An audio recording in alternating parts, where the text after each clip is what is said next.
Okay, looking at the vol side, we have seen a decline in realized vol down into the 40s. So Ethereum was in the 60s, as down about 20 points, and then Bitcoin was in the 50s, down about 10 points. So we are seeing a steady decline in realized vol as we were trapped in these ranges. Implied vol has held up relatively better. It has come down, but only by a few vol points. So we've seen positive carry of about 11 vols in Bitcoin and close to 20 vols in Ethereum. So that's pretty sizable. Positive carry there for the gamma sellers to harvest if you think we're going to stay in this regime where, realize kind of really struggles to beat what is implied. You can see term structures here looking like quite a funny shape here. Kind of looks a bit like the mouth of like a pelican, basically, right? You got that big kind of drop in there, right? That big trough in the front end. But basically, front end vols coming in. Actually, the whole curve kind of shifting lower, but that front end outside of this week's expiry, which captures FOMC, is taking the brunt of the hit there. Still got this kind of stair step function in 8th of November, pricing in that forward vol at about a 20 vol point premium, which effectively means about a 10 to 12% election move on the day. And then, those long dated calls coming down. I would argue that, yes, you might get this big move on the election day. But if Trump gets in, then that may open the floodgates for more crypto inflows, basically, right? So I wouldn't be surprised if owning December vol is a much better value than owning November. So given that the curve is so flat between 8th of November and December, I actually think call calendars now, whereas before I was buying the November calls to sell the September calls, I thought that was a smart trade that made sense.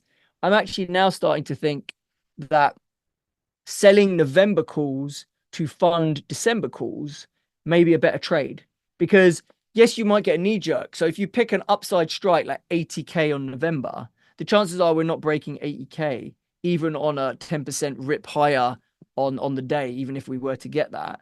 And the thing expires 3 days after the election, right? So I would have thought using 8th of November as a funding leg to own some December upside, that could work much better as you're taking advantage of that really expensive forward vol on 8th of November. And that might just be the catalyst for the rally, which then goes to play out into year end as we get the year end rally that we were waiting for, basically. So I'm going to be I haven't put that trade on yet myself, just because in general, I think we get a dip in crypto still, because I think we get a dip in risk assets. But as and when I want to add some more exposure, if I do, I think doing it via NOV deck, 8th of NOV, not end of NOV, 8th of NOV versus end of deck call calendars might be a really attractive trade, taking advantage of that term structure there, basically.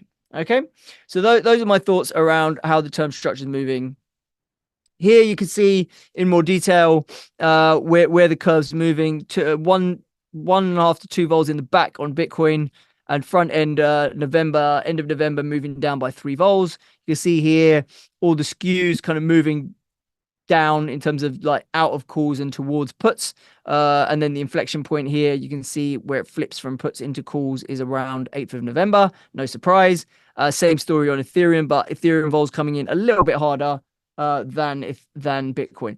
In terms of the path that it took throughout the week, obviously we had a front end beaten up this time last week. It did have a little bit of a bounce as markets kind of rejected the rally, and then we sold off in the front end into the weekend, as we typically do, and we've come bouncing out of it. So again, pretty similar kind of stuff that we see where vol sells off into the weekend and then has a bit of bounce out of it if there is like an event that is being priced by the market, like FOMC, for example. Okay.